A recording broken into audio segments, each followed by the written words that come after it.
Pengertian hidrolisis garam. Hidrolisis berasal dari kata hidro yang berarti air dan lisis yang berarti penguraian. Jadi, hidrolisis merupakan reaksi penguraian dalam air. Hidrolisis garam adalah reaksi penguraian garam dalam air membentuk ion positif dan ion negatif. Ion-ion tersebut akan bereaksi dengan air membentuk suatu asam dan basa. Hidrolisis garam merupakan reaksi penguraian antara kation dan anion garam dengan air di dalam larutan. Kation dan anion yang dapat mengalami reaksi hidrolisis adalah yang termasuk elektrolit lemah, sedangkan kation dan anion garam yang termasuk elektrolit kuat tidak terhidrolisis. Sifat hidrolisis garam. 1. Basa. Larutan garam basa terbentuk dari asam lemah dengan basa kuat. Garam ini mengalami hidrolisis sebagian. Contoh CH3COONa. 2. Asam. Larutan garam asam terbentuk dari asam kuat dengan basa lemah. Garam ini mengalami hidrolisis sebagian. Contoh NH4Cl. 3. Netral. Larutan garam netral terbentuk dari asam kuat dengan basa kuat atau asam lemah dengan basa lemah.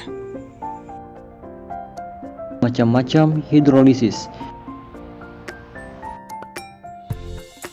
Ditinjau dari komponen pembentuknya garam dan banyaknya tindaknya garam tersebut dapat diuraikan ketika direaksikan dengan air. Hidrolisis dapat diklasifikasikan sebagai berikut.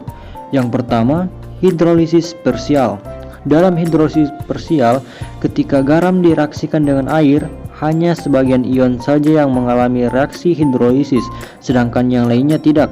Komponen-komponen penyusun garam yang mengalami reaksi hidrolisis parsial ini adalah asam lemah dan basa kuat atau sebaliknya. Dan yang kedua, hidrolisis total.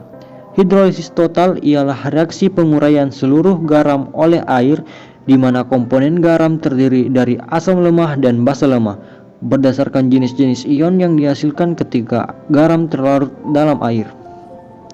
Dan yang ketiga, hidrolisis anion. Ketika garam yang tersusun dari molekul asam lemah dan basa kuat direaksikan dengan molekul air, maka garam-garam ini hanya akan terhidrolisis sebagian atau parsial di dalam air dan akan menghasilkan ion yang bersifat basa OH-. Dengan demikian, yang terhidrolisis adalah anion dari asam lemah, sedangkan kation dari basa kuat tidak terhidrolisis. Dan yang keempat, hidrolisis kation. Jika garam dengan komponen penyusun asam kuat dan basa lemah dilarutkan ke dalam molekul air, maka akan mengalami suatu proses hidrolisis parsial dan menghasilkan ion yang bersifat asam H+. Hal ini diakibatkan karena hanya kation dari basa lemah terhidrolisis, sedangkan anion dari asam kuat tidak mengalami hidrolisis. Dan yang kelima, kation dan anion terhidrolisis.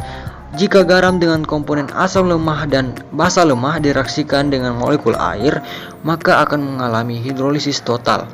Hal tersebut terjadi karena kation dari basa lemah ataupun anion dari asam lemah dapat terhidrolisis secara sempurna. Reaksi hidrolisis ini menghasilkan sebuah ion H+ atau OH-. Yang berikutnya yaitu perhitungan konsentrasi H+ dan OH- pada larutan garam atau hidrolisis. Yang pertama, asam kuat ditambah basa lemah, yang dimana rumusnya yaitu konsentrasi H+ sama dengan akar dari konsentrasi kesetimbangan air dikali konsentrasi garam per konsentrasi kesetimbangan basa. Yang kedua, basa kuat ditambah asam lemah, yang dimana rumusnya yaitu konsentrasi OH- sama dengan akar dari konsentrasi kesetimbangan air dikali konsentrasi garam per konsentrasi kesetimbangan asam. Yang ketiga, asam lemah ditambah basa lemah, yang dimana rumusnya yaitu konsentrasi H+ sama dengan akar dari konsentrasi kesetimbangan air dikali konsentrasi kesetimbangan asam per konsentrasi kesetimbangan basa. Keterangannya, H+ adalah konsentrasi H+, Kw adalah konsentrasi kesetimbangan air, Kb adalah konsentrasi kesetimbangan basa, OH- adalah konsentrasi OH-, Ka adalah konsentrasi kesetimbangan asam, dan G adalah konsentrasi garam. Peranan hidrolisis dalam kehidupan sehari-hari ada 4.